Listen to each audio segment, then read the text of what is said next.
नमस्कार, आपका स्वागत है बिहार भी न्यूज चैनल में।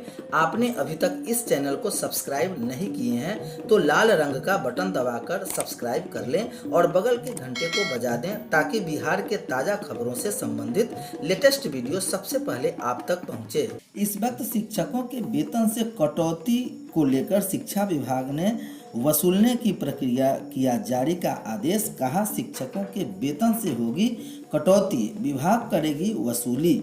शिक्षा विभाग ने जारी किया निर्देश, वेतन ले रहे 19 शिक्षक अब होगी वसूली।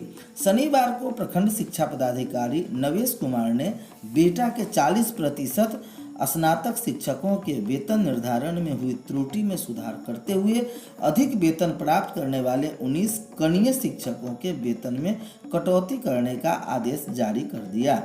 अब तक प्राप्त वेतन को 5 किस्तों में रिकवर करने का निर्देश दिया है। बेटा में 40 स्नातक नियोजित शिक्षकों की बहाली 2014 में हुई थी, जिनमें 21 शिक्षक फरवरी 2014 में बहाल हुए। शेष 19 शिक्षक जुलाई 2014 में और उसके बाद बहाल हुए थे, लेकिन 2019 में ये शिक्षक गलत तरीके से पदाधिकारियों कर्मचारियों को भ्रमित कर फरवरी 2014 में बहाल शिक्षकों से अधिक वेतन प्राप्त करने लगे थे, जो बिल्कुल नियमों के खिलाफ था। जिला कार्यक्रम पदाधिकारी के आदेश पर वरीय से ज़्यादा वेतन लेने वाले शिक्षकों से वेतन कटौती का आदेश बिहटा प्रखंड शिक्षा पदाधिकारी नवेश कुमार ने किया है। वरीय शिक्षकों ने मांग की थी कि उनके भी बढ़ा हुआ वेतन दिया जाए, लेकिन विभाग ने स्पष्ट दिशा निर्देश दिया कि उनका वेतन गलत निर्धारण हो गया है।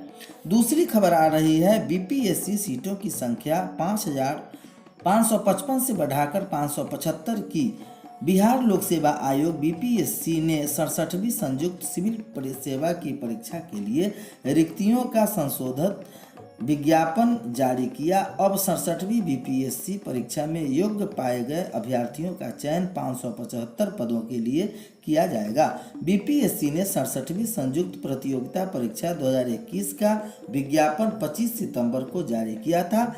इन नोटिफिकेशन के अनुसार कुल रिक्तियां की संख्या 555 थी, लेकिन अब संशोधित नोटिफिकेशन जारी किया गया है।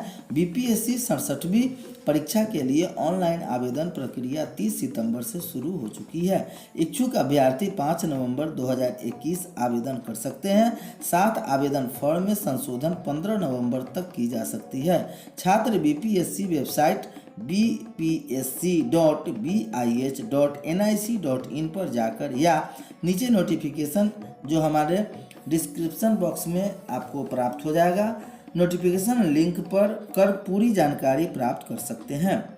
बीपीएससी ने इंटर स्तरीय छात्रों के लिए अंतिम मौका कल। बीपीएससी ने प्रथम इंटर लेवल संयुक्त प्रतियोगिता परीक्षा 2014 को लेकर लास्ट रिमाइंडर जारी किया है। बीपीएससी के अनुसार अभी तक 1218 अभ्यर्थियों ने मुख्य परीक्षा के लिए आवेदन फॉर्म नहीं भरा है। 4 अक्टूबर 2021 के बाद किसी भी अभ्यर्थी का आवेदन स्वीकार नहीं किया जा सकेगा। पाटलिपुत्र यूनिवर्सिटी में आधी सीटें भी नहीं भरी, अभी 50% से ज़्यादा सीटें खाली है। शहर के प्रमुख कॉलेज में प्रमुख विषयों की सीटों पर चुकी है। ग्रामीण क्षेत्रों के कॉलेज में सीटें खाली रह गई। प्राइवेट स्कूलों में जितनी सीटें हैं उस हिसाब से नामांकन नहीं हुआ है। प्रोफेसर AK नाग डी पाटलिपुत्र विश्वविद्यालय में अब तक आधी सीटें भी नहीं भरी है। विश्वविद्यालय में 1,20,000 सीटें हैं और अभी तक 55,041 सीटें में नामांकन लिया है। तीसरे राउंड की काउंसलिंग चल रही है। तीसरे राउंड का वैलिडेशन 8 अक्टूबर तक पूरा करना है। नामांकन की स्थिति धीमी पड़ गई है। इससे लगता है कि 40-50 हजार सीटें खाली रह गई है। पाटलिपुत्र विश्वविद्यालय के शहरी कॉलेज में लगभग 85% सीटें भर चुकी है। छात्रों की पहली पसंद AN college, college of commerce, BVD college, JD women's college, Arvind Mahila Ganga Mahavidyalaya, TPS college, RKD college, oriental college, Guru Gobind Singh college में सीटें भर गई है। पटना के बड़े कॉलेजों में बेहतर ऑनर्स नहीं मिलने की वजह से कई छात्र नामांकन नहीं ले सके।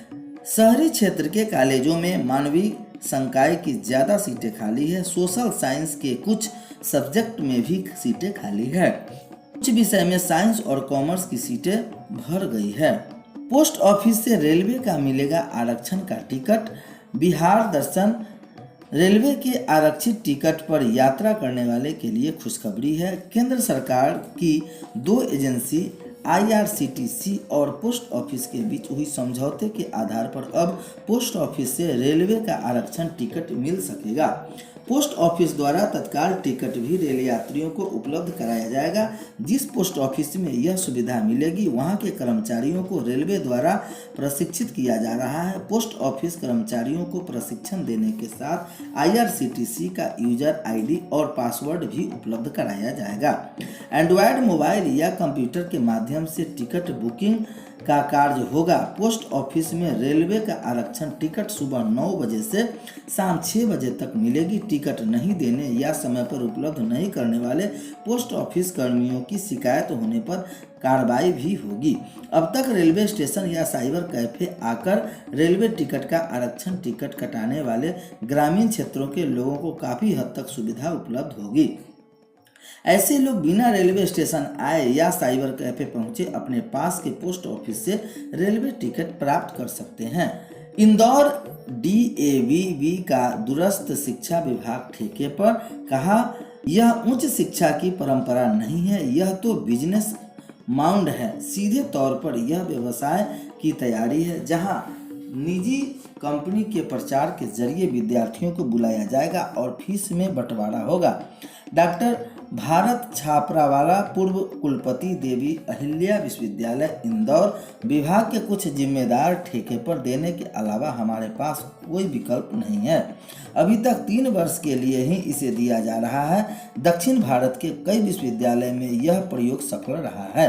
डॉक्टर अनिल शर्मा, कुलपति देवी अहिल्या विश्वविद्यालय इंदौर। मध्य प्रदेश का A+ ग्रेड वाला देवी अहिल्या विश्वविद्यालय अपने दूरस्थ शिक्षा विभाग को ठेके पर देने जा रहा है। Master of business administer MBA जैसा पाठ्यक्रम पढ़ाने वाले इस विषय का संचालन जल्द ही निजी कंपनी करती नजर आएगी।